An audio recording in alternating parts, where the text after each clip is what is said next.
네, 안녕하세요. 당쌤 철문입니다. 자, 요새 밤낮으로 아침에도 그렇고 날씨가 많이 쌀쌀해졌습니다. 따뜻한 방이 보일러를 또 틀어야 되는 시기가 왔어요. 겨울 되면 우리가 흔히 방바닥 난방 때문에 많이들 고민들 하시죠. 그래서 이 겨울철에 보일러를 좀 더 효율적으로 사용하는 그런 방법, 방이 좀 더 따뜻했으면 좋겠는데 이렇게 간단하게 우리가 점검하고 하는 방법들을 한번 제가 더 알려드리려고 해요. 작년에 제가 이 분배기를 가지고 설명을 드린 에어백이 그 영상이 있어요. 한번 참고해 주시고요. 오늘은 이제 보충 설명, 에어 빼는 방법들은 다 알고 계세요. 그래서 댓글들에 보시면 에어는 뭐 다 자동으로 빠지는데 굳이 빼줄 필요가 없다 등등 많은 분들이 이렇게 말씀을 하시고, 에어는 정말 공급 라인에서 빼줘야 되느냐, 환수 라인에서 빼줘야 되느냐 하는 질문도 상당히 많으시고요. 그래서 정말 어떤 게 맞는 건지 자세하게 조금 보충 설명 한번 좀 해드리려고 가지고 나왔고요. 작년에는 제가 이제 이 제품이 아닌 다른 제품을 가지고 나와 설명을 드렸는데, 그 지금 제품이 이제 없어가지고 지금 하여튼 보면 우리가 집에 분배기가 있을 거예요. 보통 이제 빌라나 이렇게 보면은 보일러 밑에 있는 집들이 있고, 아파트나 대부분 보면은 싱크대 밑에 있는 경우가 상당히 많이 있죠. 분배기 밑에 우리가 보통 이제 이렇게 에어를 뺄 때 먼저 주의사항을 말씀을 드릴게요. 에어를 뺄 때는 보일러가 오래된 집들 있잖아요. 오래된 집들은 이런 밸브 같은 거를 조심하셔야 돼요. 오래된 것들은 열고 닫고 할 때 이게 오래돼 있으면은 그 안에 바킹이 다시 잠그고 했는데 새는 경우가 있어요. 그런 경우가 있어요. 오래된 밸브들은 그래요. 그리고 중간 밸브들도 마찬가지로 열었다 닫았다 할 때 너무 오래된 것들을 잘못하면은 터져서 방패를 보는 경우가 있어요. 그래서 그런 거 정말 주의하셔야 되는 거고요. 그리고 이 태수가랑에 호수가 있는데 호수 굵기가 다 다를 수가 있어요. 그래서 이 밸브에 보면은 굵기가 달라요. 이렇게 굵기가 달라서 이 굵기를 체크해서 가셔야 돼요. 뭐 빳빳한 종이로 감아가지고 간격을 재갖고 가시든지, 이왕이면은 이런 데도 꽂으면 이렇게 물이 셀 수가 있잖아요. 그러니까 거의 맞는 걸로 이렇게 사셔서 이렇게 꽉 꽂아야 새지가 않아요. 그래서 이런 거 참고해서 설문점 가셔가지고 뭐 1m 단위로 뭐 몇백 원에 판매를 하고 있으니까 이제 그렇게 하시면 되고요.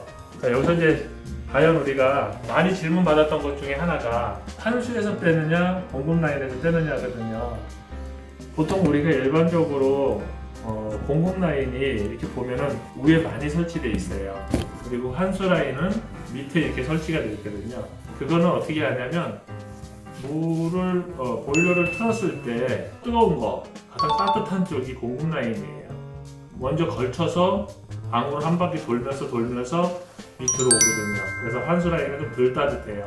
자, 우리가 그래서 그렇게 구분을 하시면 되는 거고요. 그러면 우리가 환수에서 빼, 공급 라인에서 빼, 각자 다 달라요. 사실은요, 이거는요. 환수 라인에서 빼시는 분도 계셔요, 전문가들이.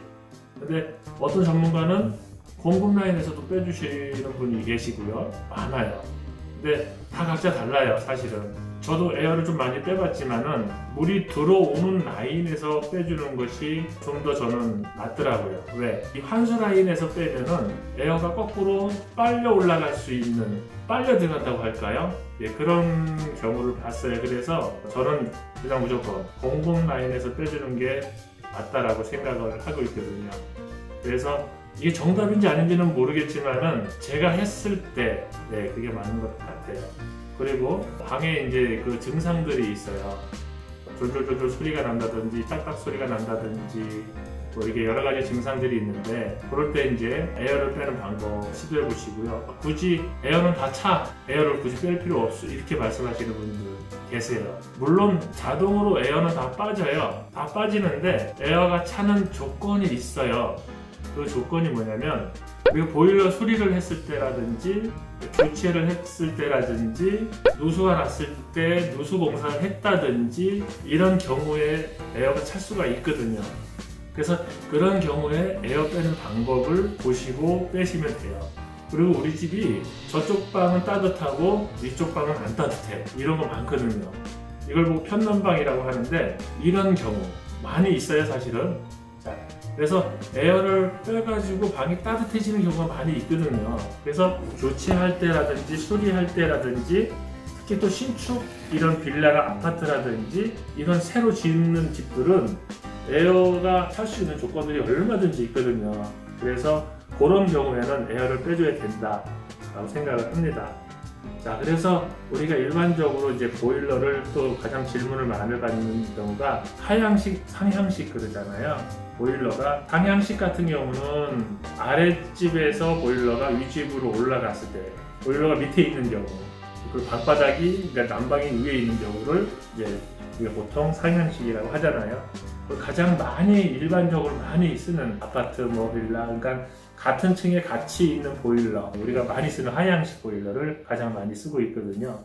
이런 거는 우리가 이제 이렇게 좀 더 구분을 해서 다시 한번 말씀드리지만 주의사항 반드시 오래된 밸브는 함부로 너무 그냥 힘있게 돌리면 안 되고요. 천천히 지그시 돌리셔야 돼요.